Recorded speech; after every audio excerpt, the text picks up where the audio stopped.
क्या यीशु की ओर लगी है? कहाँ लगी है? या फिर संसार की ओर लगी है? हम संसार को खुश करने में लगे हुए हैं, है ना? आज बहुत सारे लोग खिचड़ी के मेले करने चले गए होंगे, है ना? आज बहुत लोगों का मन मेला में लगा है ना? मेला में फिर पूरा झमेला हो जाता है। किसी का जेब कट जाएगा, किसी का चैन खींच जाएगा, किसी का झुमका निकल जाएगा। हाँ, यही होता है मेले में, है ना? और कुछ नहीं होगा, है ना? आज बहुत सारे लोग इसीलिए नहीं आए क्योंकि आज मेला है, तो बहुत सारे लोग मेला चले गए, है ना? हमारी दृष्टि कहाँ? क्या हम परमेश्वर को महत्व देते हैं? क्या हम परमेश्वर की बात जोड़ रहे हैं, या सिर्फ हम परमेश्वर से अपने मतलब के लिए आते हैं? सोचिए एक बात, जो मतलब के लिए आते हैं परमेश्वर उन्हें कभी आंसू नहीं करेगा, क्योंकि परमेश्वर हमसे और आपसे ज्यादा जानकार है। वचन में लिखा है यदि परमेश्वर मूर्खता भी करे तो हमारी बुद्धिमानी से बढ़कर। सोचने वाली बात है। आज की जो पीढ़ी है, आज के जो मसीह लोग हैं, सोचते हैं कि परमेश्वर को हम क्या बना रहे हैं? बुद्धू बना रहे हैं, है ना? परमेश्वर को हम बुद्धू बना रहे हैं। लोग परमेश्वर को बुद्धू समझते हैं, सोचते हैं परमेश्वर को जानता ही नहीं। सोचने वाली बात, सोचते हैं परमेश्वर जानता ही नहीं है कुछ। लेकिन हम आपसे कहना चाहते हैं, जिस परमेश्वर ने आपको सुनने के लिए काम दिया, क्या वो बंगला है? जिस परमेश्वर ने आपको देखने के लिए आंखें दिया, क्या वो अंधा है? जिस परमेश्वर ने हमें सोचने और समझने के लिए बुद्धि दिया, क्या वो ना समझ है? क्या वो निर्बुद्धि? सोचने की जरूरत है। हमारे और आपके मनों में उठने वाले एक एक सवाल को परमेश्वर जानता है। शास्त्र इस बात का गवाह है। यदि आप पढ़ना चाहते हैं तो पढ़िएगा पहला इतिहास उसका 28वां अध्याय पढ़िए। 28 का 9 वचन से।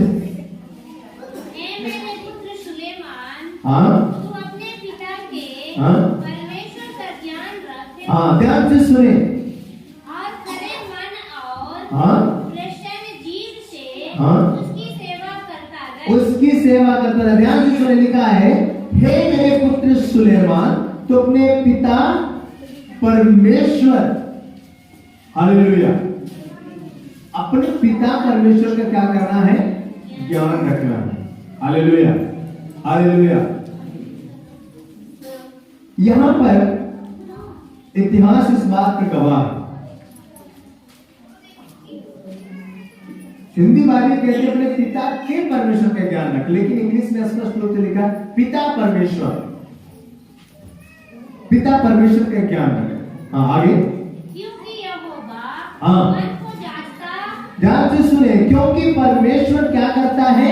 मनों को जांचता है। यदि हम और आप ये कहें कि हम परमेश्वर से बहुत प्यार करते हैं, बेहद प्यार करते हैं, हम उसके बगैर जी नहीं सकते, लेकिन परमेश्वर आपके मन को क्या करता है? जांचता है। उसको तो पता है बेटा तुम्हारा मन किधर है, तुम्हारा मन कहाँ है। लोग परमेश्वर को बुद्धू समझते हैं, समझते हैं परमेश्वर को जानता नहीं। वो सब कुछ जानता है। अपने पिता परमेश्वर के ज्ञान रख। इतिहास इस बात का गवाह है। बाइबल कहती है, हे मेरे पुत्र सुलेमान, तू अपने पिता परमेश्वर का ज्ञान रख। और आगे पढ़े। और विचार में जो कुछ उत्पन्न होता है, और विचार में जो कुछ उत्पन्न होता है, उसे समझता है, उसे वो समझता है। Hallelujah, hallelujah. परमेश्वर आपके मनों को जांचने वाला है, सबसे पहली बात। दूसरी बात, आपके विचार में जो बातें उत्पन्न होती है उनको भी वो समझता है, उन्हें भी वो समझता है। आप पास्टर को पागल बना सकते हैं, माँ बाप को पागल बना सकते हैं, पत्नी पति को पागल बना सकती है, पति पत्नी को पागल बना सकता है, लेकिन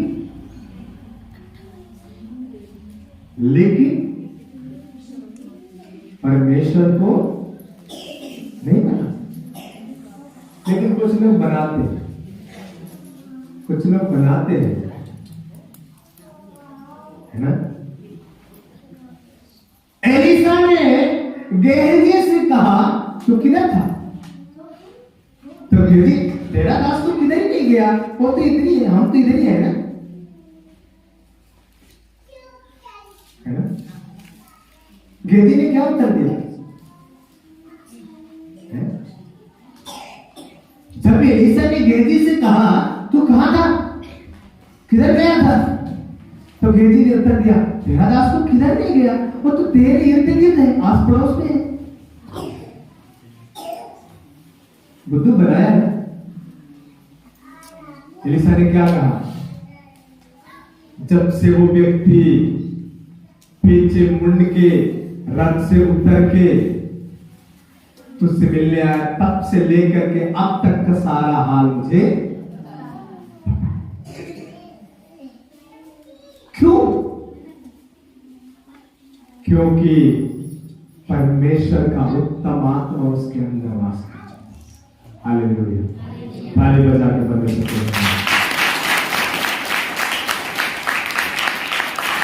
आप ये ना समझे कि आपके मनों में उत्पन्न होने वाले विचार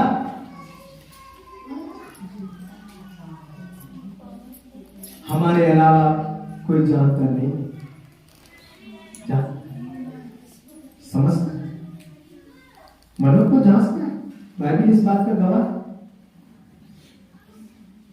आपके विचार में उत्पन्न होने वाले एक एक बातों को परमेश्वर समझता।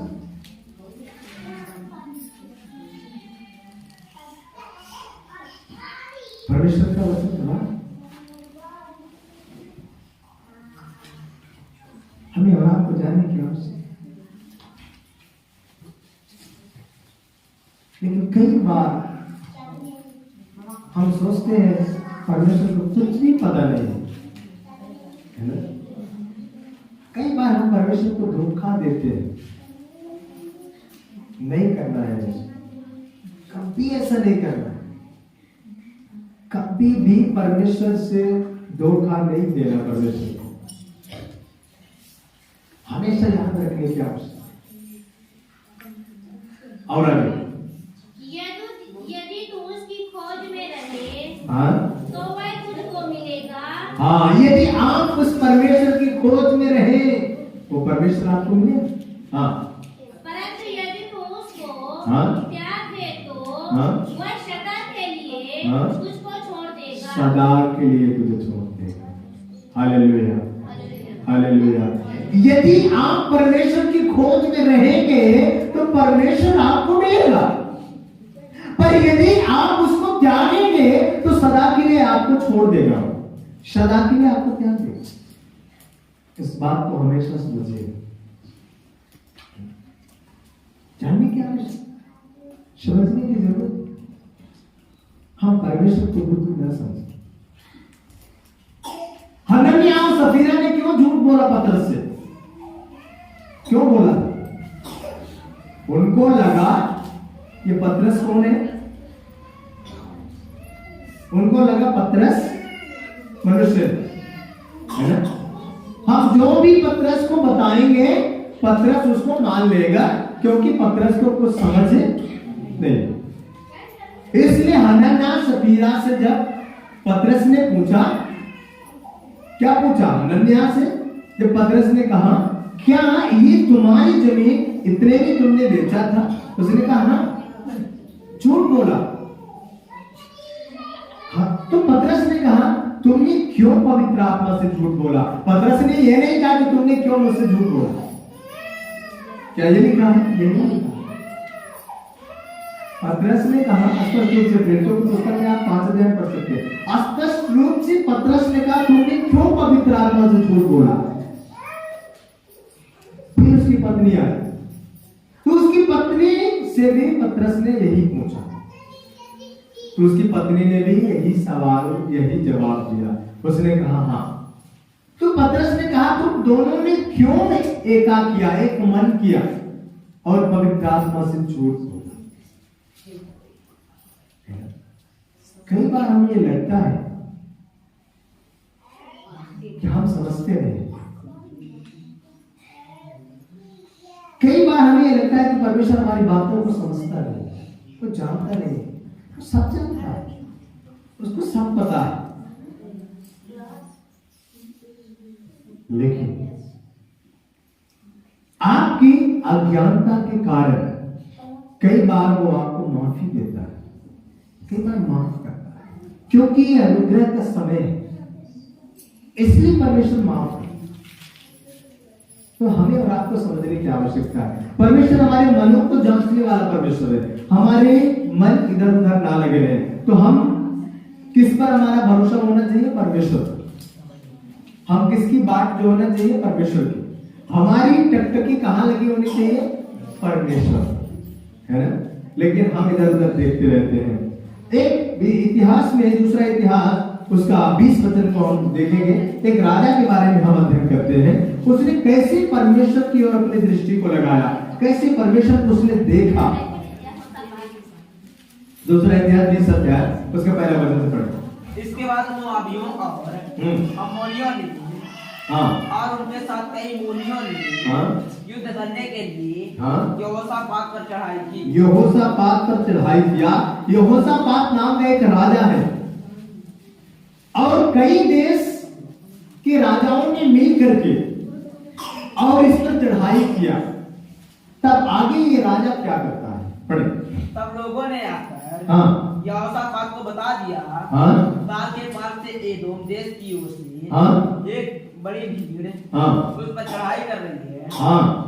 और देख वह हसासोन का मार तक जो एक गदी भी कहलाता है पहुंच गई है। तब यहोशापात डर गया। तब यहोशापात डर गया जैसे ही ये खबर सुना कि कुछ राजा लोग मेरे ऊपर चढ़ाई करने के लिए आ रहे हैं, मुझे मारने के लिए आ रहे हैं, तो यहोशापात डर गया। सवाल सिंपल सी बात, डर तो आए। यदि आपको अचानक कोई आगे ये खबर दे दे कि आज रात में आपके घर में डाका पड़ने वाला है, तो आप डर जाएंगे कि नहीं डर जाएंगे? यदि अचानक से कोई आके आपको बता दे कि आज रात में आपके घर में चोर सेंध लगाने वाले हैं, तो आपके अंदर आपको नींद नहीं आएगी रात भर, आप परेशान हो जाएंगे, है ना? या कि फिर कोई ये बता दे आज रात में आपके जीवन में एक बड़ी विपत्ति आने वाली है, एक बड़ी समस्या आने वाली है, तब क्या कर जाए। लेकिन सवाल ये है कि यदि आपके घर में रात में डाका पड़ने वाला होगा, जब ये खबर आप सुनेंगे तो आप क्या करेंगे? आप सुरक्षा का इंतजाम करेंगे, यही करेंगे, सिक्योरिटी लगाएंगे, कुछ गांव के लोगों से निवेदन करेंगे भैया आज हमारे घर में डाका पड़ने वाला है, थोड़ा आप हमारी मदद, थोड़ा सब लोग रात को जागो, यही बोलेंगे। और क्या कर सकते हैं बताइए? कुछ और उपाय है? और कोई उपाय है?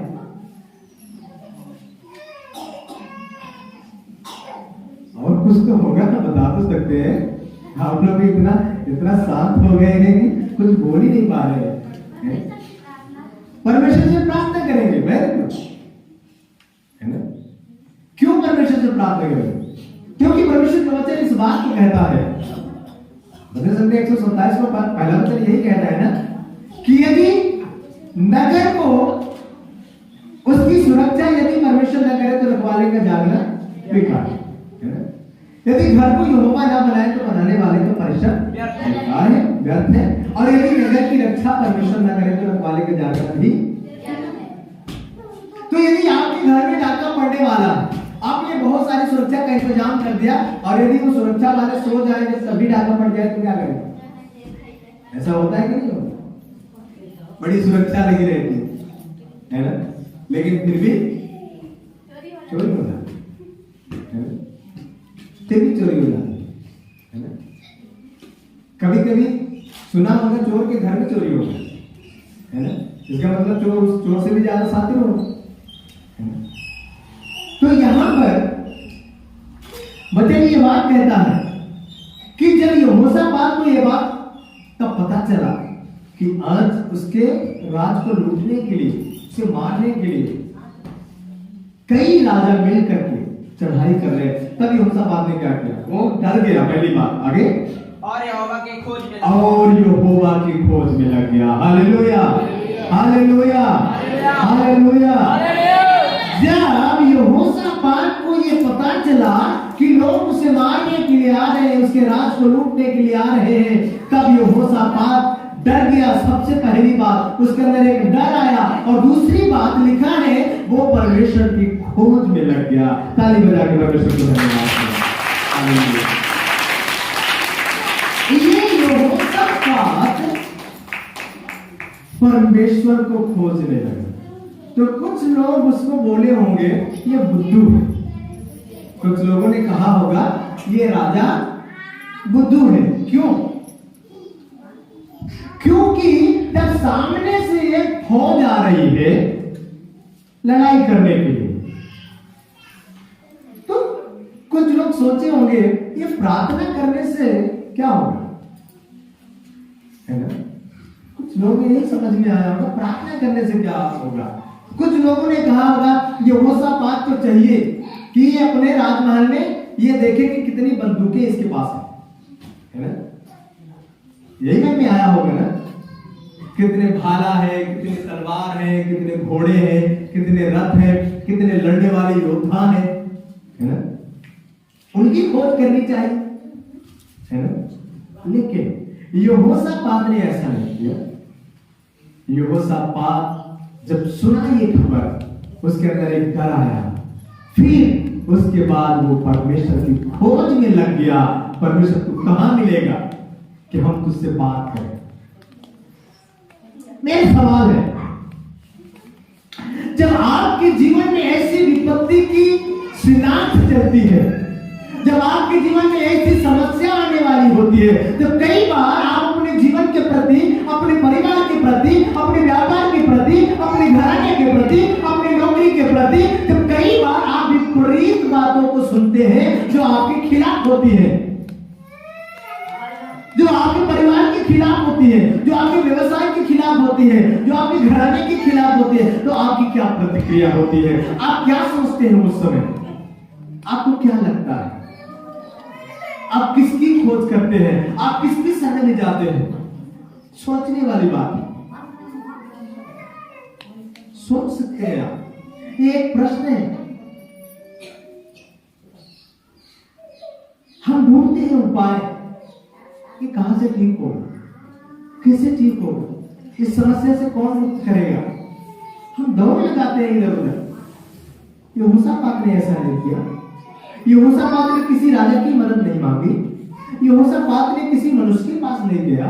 यहोशापात किसी सैनिक से हाथ जोड़ के नहीं बैठा, लेकिन उसने यहोवा की खोज में, यहोवा की खोज करने लगा। हमारे और आपके जीवन में सबसे बड़ी समस्या का कारण है कि जब भी हमारे जीवन में परिस्थितियां विपरीत होती हैं, तो कहीं ना कहीं हमारा मन भटक जाता है।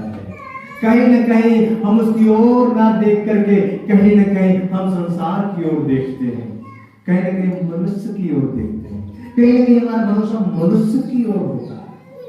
और वहां से हमें सिर्फ और सिर्फ एक बात हासिल होती है, वो है धोखा, और कुछ नहीं। ऐसे व्यक्तियों से आपने धोखा खाया होगा जिससे कभी आपने उम्मीद नहीं की होगी कि क्या ये व्यक्ति भी मुझे धोखा दे सकता है। मिला होगा जिंदगी में, यदि नहीं मिला है तो अब सावधान हो जाइए, मिल सकता है,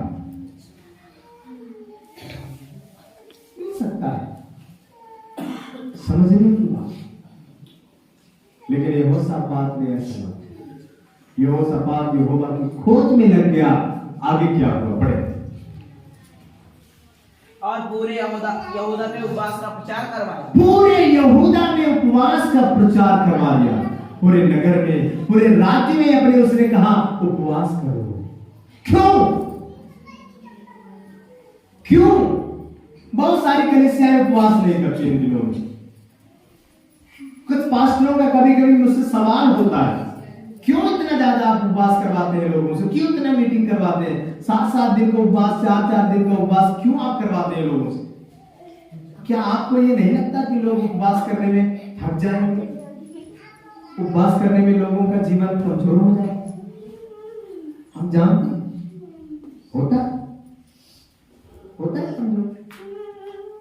लेकिन जब परमेश्वर ने योना से कहा निनिवे नगर में जाकर के वहां के लोगों को सतर्क कर दे, क्योंकि ठीक अब मैं जल्द ही निनिवे को क्या करने वाला हूं, उलट देने वाला, नष्ट करने वाला। और जब योना निनिवे नगर में गया, वहां प्रचार किया, तो वहां के राजा ने क्या किया?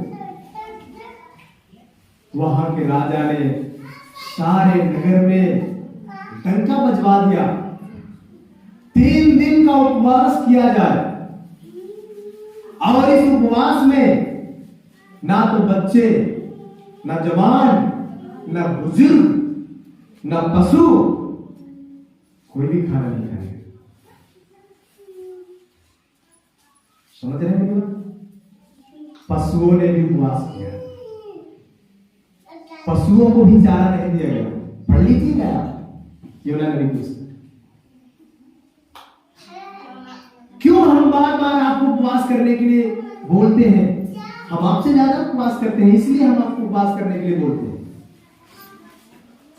उपवास में वो ताकत है। जब निनिवे के लोगों ने उपवास किया, तब परमेश्वर ने उन पर तरस खाया, और जिस निनिवे को परमेश्वर नष्ट करने वाला था, वो निनिवे बच गया। Hallelujah, hallelujah.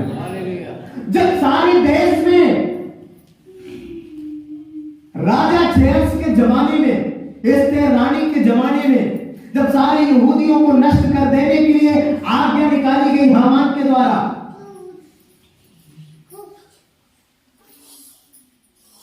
तो मुर्दकई ने रानी के पास एक निवेदन किया और रानी से कहा, राजा की रानी थी, शायद उसको ये लग रहा होगा कि सारे यहूदी तो मार दिए जाएंगे, पर मैं बच सकती हूँ क्योंकि मैं राजा की पत्नी हूं। लेकिन जब सारे देश के यहूदियों को नाश करने के लिए जब ये आज्ञा निकाली गई, तब मुर्दकई ने इस बात का विचार किया, तब उसे बड़ा दुख हुआ और सारे देश में हाहाकार मच गया।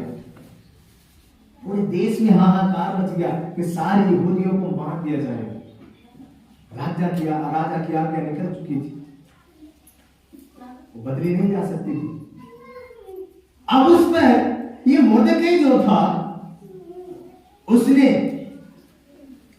उपवास के साथ एक निवेदन किया और रानी के पास जाकर के और मिला और ये संदेशा दिया रानी को, और रानी से कहा कि तू ये ना सोच कि मैं रानी हूं तो मैं बच जाऊंगा। आज जब तेरे सारे जनों पर, तेरे कुटुंबियों पर एक बहुत बड़ी विपत्ति आने वाली है, तो तुम शांत बैठी हो। ठीक है, अभी तो तू बचाई जाएगी, लेकिन जिस दिन राजा को यह मालूम होगा, जिस दिन हामान को यह मालूम हो जाएगा कि तू भी यहूदी वंश की है, तो तू भी मार दी जाएगी, तुझे बख्शा नहीं जाएगा। इसलिए शायद परमेश्वर तुझे इसी दिन के लिए रानी बनाया था कि तू अपने लोगों के प्राण के लिए प्रार्थना करे, तो अपने लोगों के प्राण के लिए चिंता करे। लेकिन मुर्दकई ने एक बात कहा, कोई बात नहीं, परमेश्वर किसी न किसी तरह से अपने लोगों की सुरक्षा तो करेगा, लेकिन तू अपने बारे में सोच कि तेरा क्या हो। तब रानी के दिलो दिमाग में ये बात उतर गई और तब रानी ने अपने सहेलियों को बुलाया और रानी ने कहा तुम भी मेरे साथ 3 दिन का उपवास करो। और उस समय राजा की आज्ञा थी कि राजा के बिना बुलाए कोई राजा से मिलने नहीं जा सकता, और यदि कोई जाएगा तो उसका दंड था मृत्यु। रानी ने इस बात को कहा, वो 3 दिन का उपवास किया। तीसरे दिन के उपवास में रानी अपने आप ही ये निर्णय लिया और उसने कहा मैं उपवास के साथ राजा के सामने जाऊंगी, और यदि मैं मार दी जाऊंगी तो मार दी जाऊंगी, परंतु मैं जरूर जाऊंगी राजा के पास। और उपवास करके वो राजा के पास गई। लेकिन परमेश्वर का वचन इस बात का गवाह है, राजा अपने सिंहासन पे बैठा हुआ सोने का राजदंड उठा करके और राजदंड को सामने बढ़ाया, तब वो पर्दा खोला गया और रानी जो है तो राजा के पास गई और उससे निवेदन किया। और जब रानी के चेहरे को राजा ने देखा तो इस बात को पूछ लिया और उसने इस बात को बताया और राजा को अपने घर में भोज में बुलाया। और राजा को भोज में बुलाने के बाद जब राजा ने ये सवाल किया कि तेरा चेहरा क्यों उतरा हुआ है, तो रानी ने ये बात बताई कि जब मेरे लोग संकट में हैं, जब मेरे लोग विपत्ति में हैं, जब मेरे लोग समस्या में हैं, कैसे चैन से रह सकते हैं। और तब रानी ने इस बात को बताया। आज हमारा आपसे ये सवाल है कि हम और आप इन दिनों में किस विषय पे बात कर रहे हैं परमेश्वर से। आज मसीह संकट में है कि नहीं? आज मसीह लोग संकट में है कि नहीं? हम और आप शायद सुरक्षित जगह में हैं, लेकिन आज कितने मसीह लोग हैं जो आज विपत्तियों से जूझ रहे हैं, परेशानियों में जूझ रहे हैं। क्या हम उनके लिए दुआएं करते हैं? क्या हमारी प्रार्थनाएं उनके लिए हो रही हैं? सोचने की बात, सोचने की जरूरत है।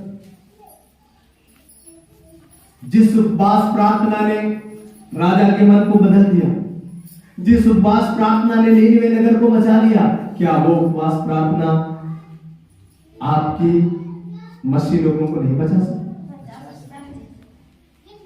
क्या वो उपवास प्रार्थना इस देश में जो अन्याय और अत्याचार, जो अव्यवस्था फैलाने वाले लोग हैं, क्या उनसे बात नहीं कर सकते?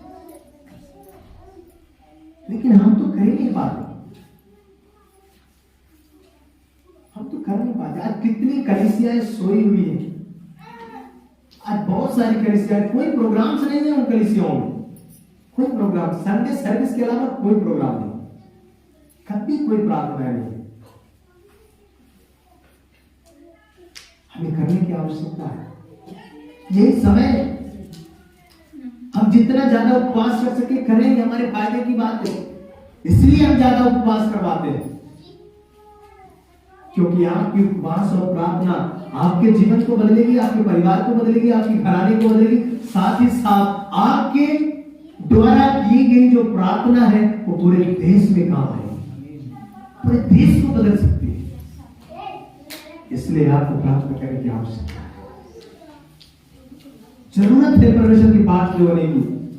आप बैठिए, व्यक्तिगत रूप से आप अपने घरों में बैठ सकते हैं, व्यक्तिगत रूप से आप अपने घर में बात कीजिए। 2 दिन का मुझे समय दे दो, मैं 2 दिन परमेश्वर के साथ बैठना चाहता हूं, मैं 2 दिन परमेश्वर के साथ बैठना चाहती हूँ। आप बैठ जाइए अपने कमरे में, आप परमेश्वर से सिर्फ बात कीजिए, आप कहीं मत जाइए, कुछ मत कीजिए।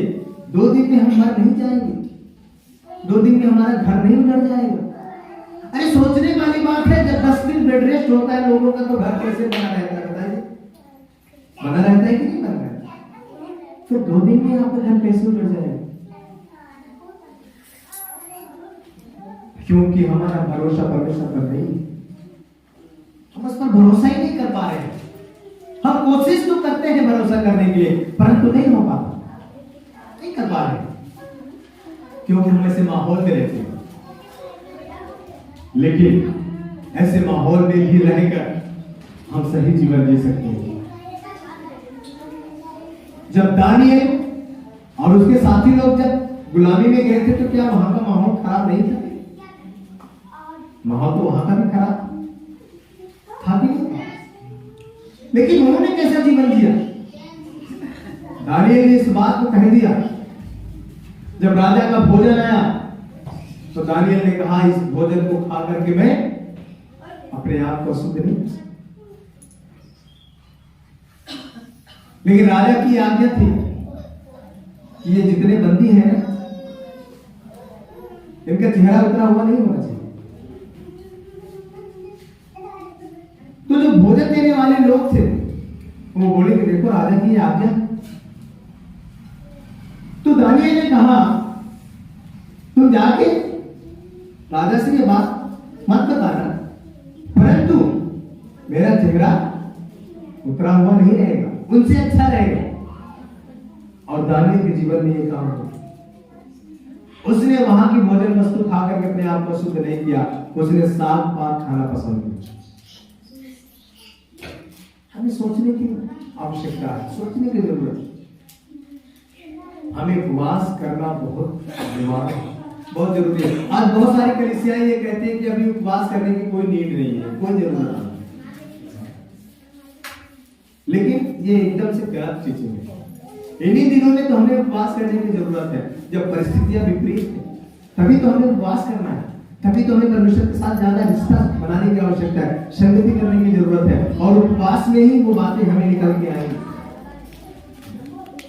उपवास और प्रार्थना, आप यिर्मयाह की पुस्तक को पढ़ के देखिए। जब इजराइल में समस्या आई, यरूशलेम के फाटक जब जले हुए थे, शहरपनाह जब गिरा दी गई, तो उसने क्या किया? वो रोने लगा। तो राजा ने पूछा, क्यों रो रहा है? तो उसने कहा, जब मेरे लोग दुख में हैं, मेरे लोग संकट में हैं, मैं कैसे चैन से रह सकता हूँ, मुझे छुट्टी चाहिए अपने लोगों से मिलने के लिए। राजा ने उस बात को मान, प्रार्थना के साथ वो गया, उस बात को मान, और जाकर फिर से वो जले हुए फाटकों को, गिरी हुई शहरपनाह को फिर से उसने बना। क्या आज हम ये काम कर सकते हैं? क्या हम गुजरे हुए उन तमाम जो लोगों का जीवन है, आज लोगों का जीवन जो रेगिस्तान बन चुका है, आज लोगों के जीवन में जंगल जैसी बड़ी समस्याएं हैं, बड़ी दुख है, बड़ी तकलीफें हैं, क्या हम उनके लिए प्रार्थना कर सकते हैं?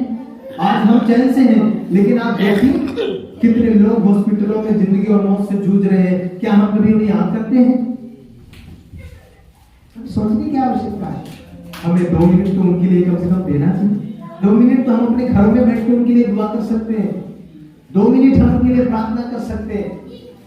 हम चैन से हैं, इसका मतलब ये नहीं है किसी ने हमारे और आपके लिए भी अपने आंसुओं को बहाया है, इसलिए आज हम और आप चैन से हैं। शायद कितने लोग हमारे और आपके लिए प्रार्थनाएं कर रहे होंगे कि उस बहरा कलीसिया में जितने भी विश्वासी हैं, प्रभु ने सुरक्षित रख, तब आज आप सुरक्षित हैं।